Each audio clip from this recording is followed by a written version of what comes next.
many ways, this work is truly less is more. The intervention is incredibly light when it comes to color. It seems like most of the intervention is actually in a panel. So the color of the panel and the strokes of the panel, the surface of the panel determines so much. It will determine the way it reads, the way a rainbow will read on the top. Because that rainbow is very light. There's so little material on it. Your eye is making everything. Your eye is creating it. So it depends heavily on a viewer. It goes back to the issue of surface, or the importance of surface, which is very much about these mirrors. Depending where you are, the surface is incredibly important, and the way you move away, the color appears.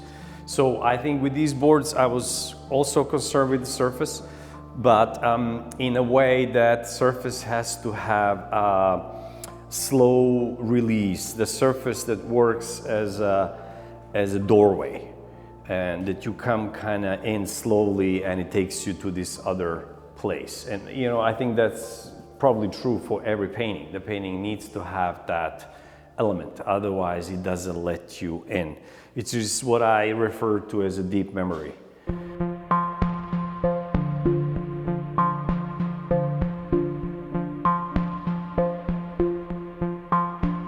There's something about this small format that it doesn't appear immediately small. It has the intimate quality, but there's a greatness to it. Despite of its own size, it holds the space. My first intention is to slow down time. I think these are all kind of time release in a way, but they are about slowing down the viewer. Because of its scale, the viewer has to come close. If this was a large painting, in a way, you are walking away, and the painting is so big, and it kind of commands that distance, the large painting. The small painting invites you, it's almost like a book format, or notebook format, that invites you to kind of be part of it and take a look. So it's not exactly a miniature, but it has the quality of you engaging your senses in a different way. It's like a new branch of body of work that is already has multiple ways of, of different languages. But this is maybe a new language that probably has to be developed more.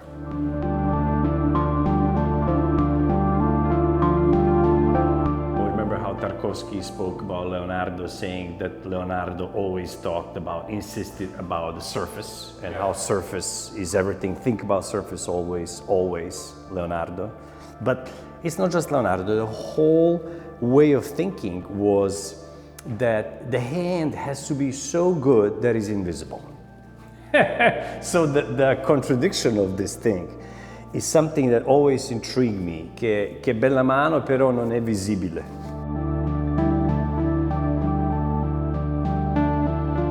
Again, goes back to the surface, and it goes back to the idea that sprezzatura, that is effortless, and therefore it appears as it was always there, always, unquestionable, a little miracle.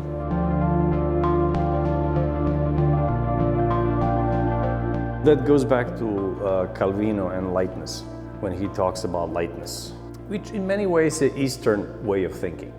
You know, how the drawing and poetry was superior to sculpture and architecture, because drawing and poetry and calligraphy were full of emptiness, meaning there's so much space, while the other arts were definite, and they had the sense of gravity and weight, so therefore they were defined. But if there's all that void for a viewer to come in and explore, then you are reaching for the higher level of poetry. It has to work as a trigger. So these little rainbows, or these little moments of architectural, how to call it, ambiguity, is a doorway to go through, and they trigger maybe a memory that is not forgotten, but the memory that was buried. And that memory needs to be awakened.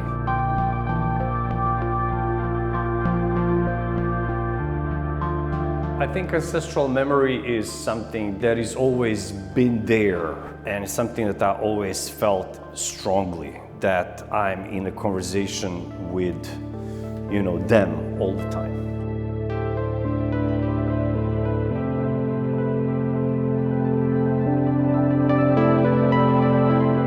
This series started with the fold, with the folded, with the idea of the fold as an idea of a drapery or mysterious space or a segment or a body or something that is organic, and it becomes becoming something else. There's a transformation to it, and I think most of my work has that quality of transformation, and it can be through mark making, or it can be through a material that is used that achieves that other life, that's kind of new life, a future life.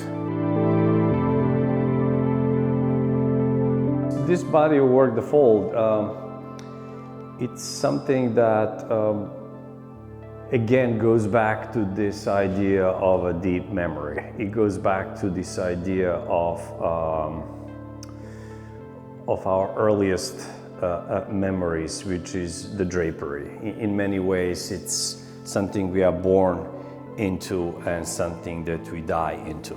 It's a beginning and the end. It's a perfect book match in a way. So to expand on these, there is a particular painting that I've been going to for the last 35 years.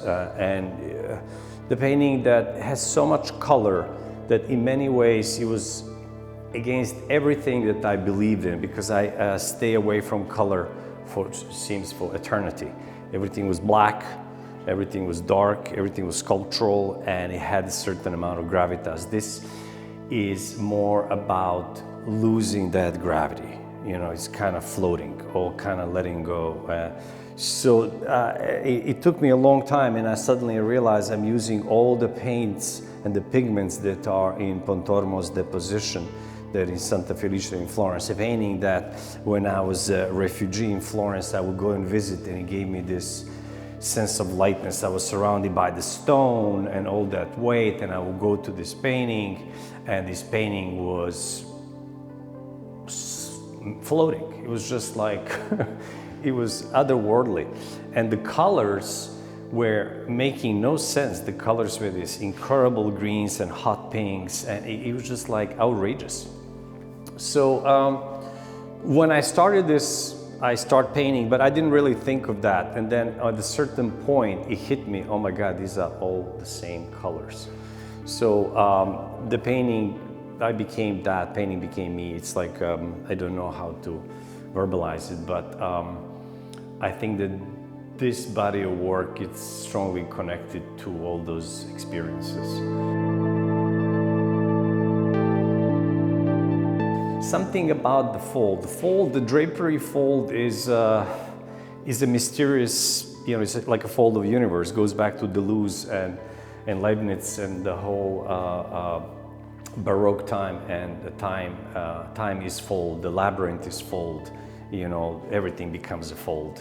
Our entire world is a fold. The architecture around us is a fold.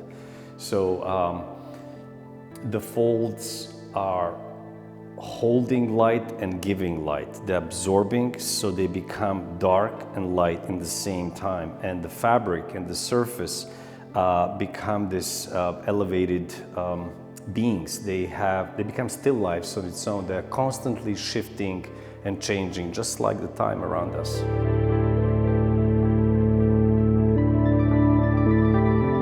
But there is also another aspect in these works and the black drawings and all my work, and that's specifically the economy of means.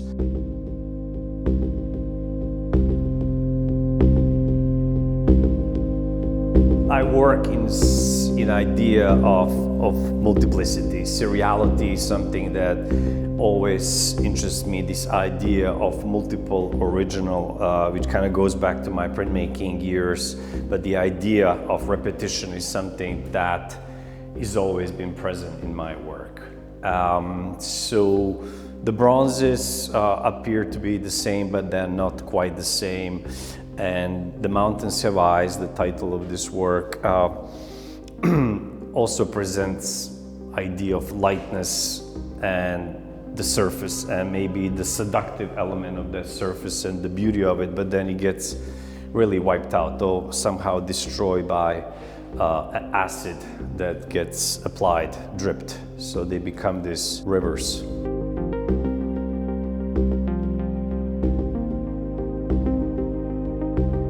So there's this quality to them that is almost like paper-like, but they are almost 80 pounds each.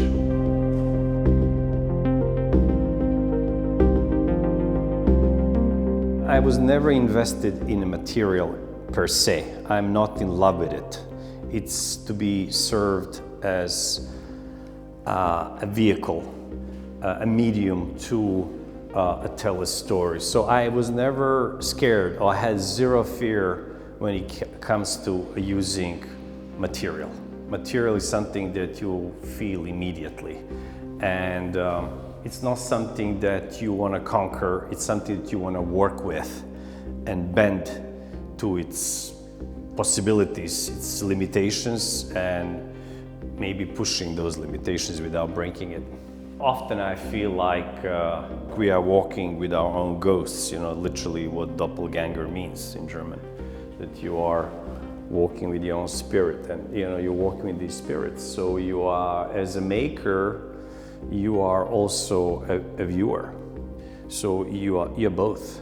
You are a participant in its kind of self critique, even if when you are making it. So there's this other voice that is also following your practice, like a voiceover. Metaphora, which is literally vehicle in Greek. So I'm waiting for metaphora, like I'm waiting for a bus, I'm waiting for a vehicle. We are all vehicles.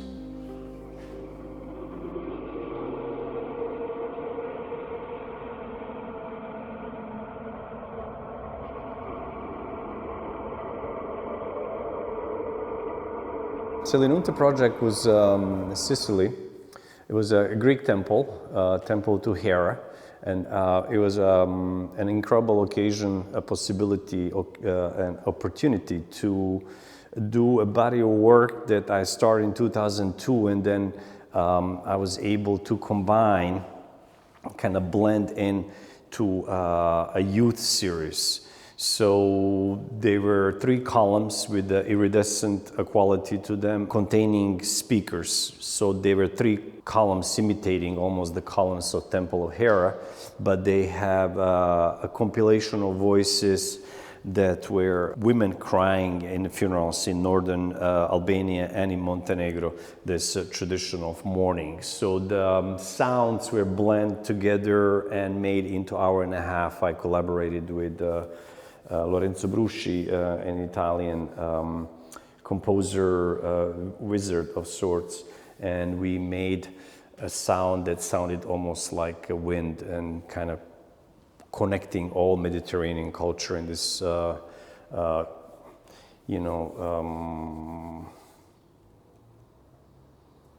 act of mourning.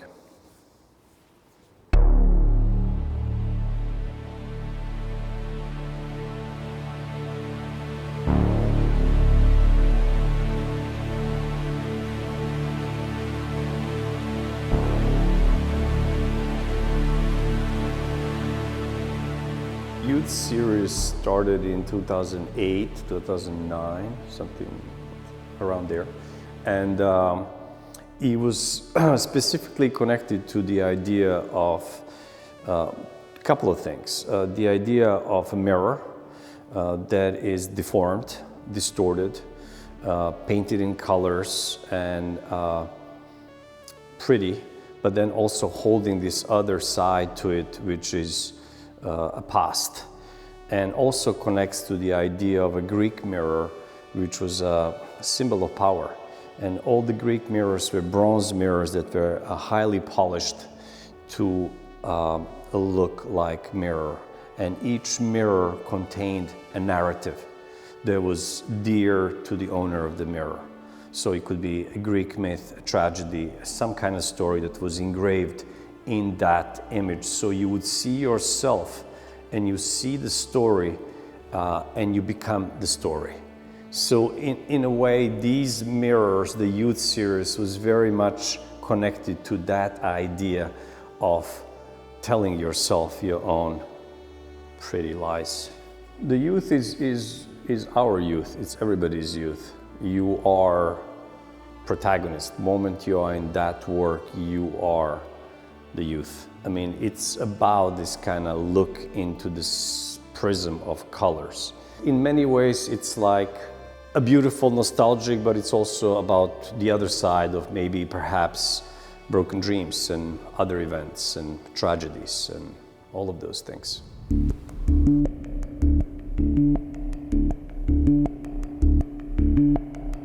The rainbow and the mirror, the merging of rainbow and the mirror creates the youth series in a way. So the rainbow is also a symbol of, traditionally is a symbol of a new beginning. You know, it comes out of certain darkness, which is a storm or uncertainty, and then there's this other element of a new beginning or positive or rebirth, which is that lightness. And I was always interested in that lightness, not to underestimate all, you know, the darkness, which is of course there, but how you achieve that lightness, which is kind of like what I'm trying to do in this show. It's defying or fighting the gravity, whatever gravity is, you know, because ultimately what is gravity is like what we fight all our life, you know, trying to walk, you know, to get off and fight the gravity, and ultimately we go back down. It's a circle, but reminds me of Domus Aurea in Nero's house in Rome that held a structure that later influenced Pantheon, which is again one of my favorite structures. But the Domus Aurea, golden house of Nero, had 10 sides, and one of the niches contained the water, a fountain, a sculptural element to it that would break the water and make mist. And then twice a year, the sun would hit that mist for a few minutes and create a perfect rainbow. So you have the contradiction of this huge piece of architecture holding what? It's almost like a rainbow device, but it's a massive piece of architecture, monumental, to hold something that is so ethereal.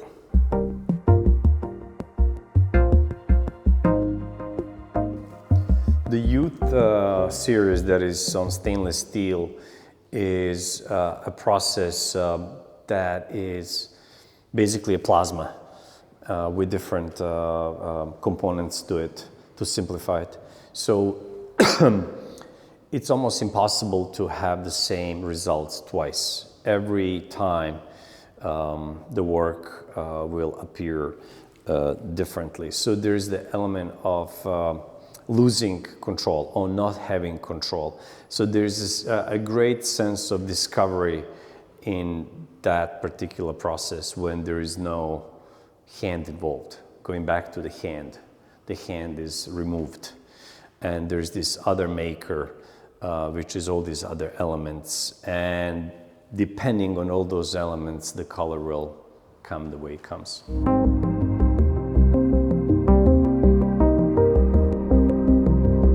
The double life, the diptych, was created based on images of a rainbow that is not, how to say, it's there all the time.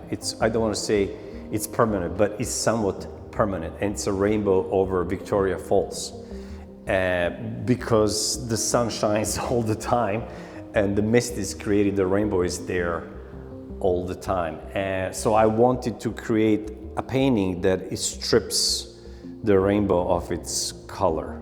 that strips rainbow of its power. So what's visible is just air. So it becomes illogical situation where you have two with just a sheer structure of it, composition in black and white. Almost like you're looking at first images of Victoria Falls from 1800s when there was no color. So you have black and white photo of this event and you have no idea what you're looking at.